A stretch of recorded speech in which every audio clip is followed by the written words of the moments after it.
प्यारे दोस्तों, आज हम भगवान विष्णु के 10 अवतारों के बारे में जानेंगे।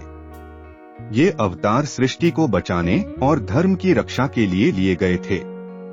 दोस्तों, वीडियो को अंत तक जरूर सुने।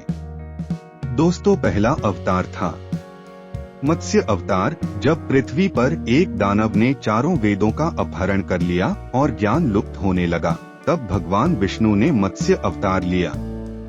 उन्होंने मनु को चेतावनी दी कि पृथ्वी जलमग्न हो जाएगी और उन्हें नाव पर सवार होकर सभी प्राणियों को बचाना होगा। भगवान विष्णु ने विशाल मछली का रूप धारण कर नव को सुमेरु पर्वत तक पहुंचाया और वेदों को मुक्त किया। कूर्म कच्छप अवतार देवताओं और असुरों के बीच अमृत प्राप्त करने के लिए समुद्र मंथन किया जा रहा था।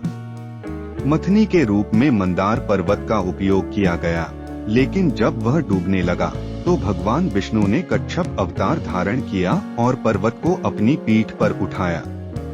इस मंथन से अमृत प्राप्त हुआ, जिससे देवताओं को उनकी खोई हुई शक्तियां वापस मिली।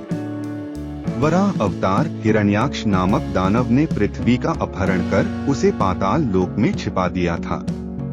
भगवान विष्णु ने वराह सुअर का रूप धारण कर पृथ्वी को अपने दांतों पर उठाया और उसे ब्रह्मांड में सही स्थान पर रखा। इसके बाद भगवान विष्णु ने हिरण्याक्ष का वध कर पृथ्वी की रक्षा की। नरसिंह अवतार हिरण्यकश्यपु, जो हिरण्याक्ष का भाई था, ने भगवान विष्णु से बदला लेने के लिए कठोर तप किया और ऐसा वरदान प्राप्त किया जिससे उसे कोई मार नहीं सके। उसका बेटा प्रहलाद भगवान विष्णु का परम भक्त था, जिसे मारने की कोशिश करने पर भगवान विष्णु ने नरसिंह, आधा मानव आधा सिंह रूप में अवतार लिया।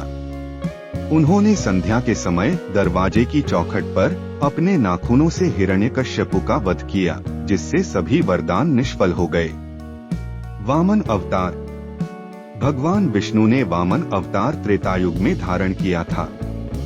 वामन एक बौने ब्राह्मण के रूप में अवतरित हुए थे। यह अवतार दैत्यराज बलि के अहंकार को समाप्त करने के लिए लिया गया था। बलि ने तीनों लोकों पर अपना अधिकार कर लिया था। वामन भगवान ने बलि से 3 पग भूमि का दान मांगा और 3 पग में ही उन्होंने सारा संसार नाप लिया, जिससे बलि को अपना सब कुछ दान करना पड़ा और उसका अभिमान टूट गया। परशुराम अवतार भगवान विष्णु का यह अवतार त्रेता युग में हुआ था। परशुराम एक ब्राह्मण योद्धा थे, जो अपने परशु कुल्हाड़ी के लिए प्रसिद्ध थे। उनका उद्देश्य अन्याय और अत्याचार का नाश करना था, खासकर क्षत्रियों के अधर्म का। उन्होंने 21 बार पृथ्वी से अधर्मी क्षत्रियों का विनाश किया।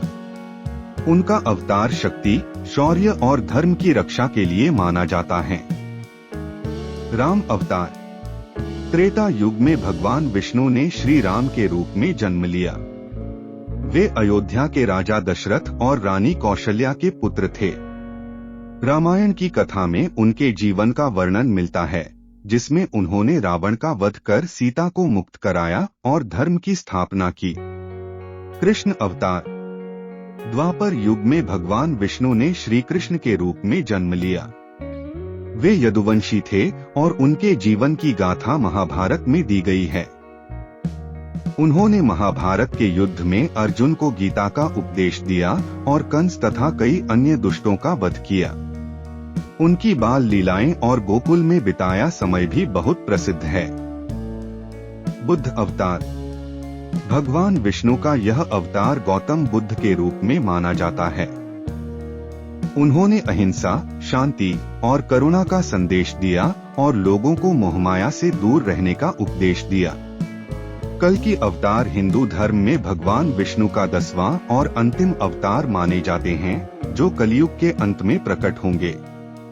ऐसा माना जाता है कि कल्कि तब आएंगे जब धरती पर अधर्म और पाप अपने चरम पर होंगे और वे धर्म की पुनः स्थापना करेंगे।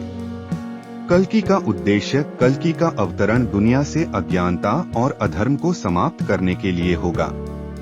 रूप, वे एक सफेद घोड़े पर सवार होंगे और एक चमकती हुई तलवार लेकर अधर्मियों का नाश करेंगे। समय, कल्कि का अवतरण कलियुग के अंत में होगा, जब पाप और अन्याय चरम पर होंगे। प्रतीकात्मक अर्थ कल की अवतार अच्छाई की बुराई पर जीत का प्रतीक हैं, जो अज्ञानता का अंत और नए युग की शुरुआत का संकेत देते हैं। दोस्तों, आशा करते हैं कि आपको यह जानकारी अच्छी लगी होगी। कृपया करके वीडियो को लाइक और चैनल को सब्सक्राइब कर ले और अपने दोस्तों को शेयर करना ना भूलें।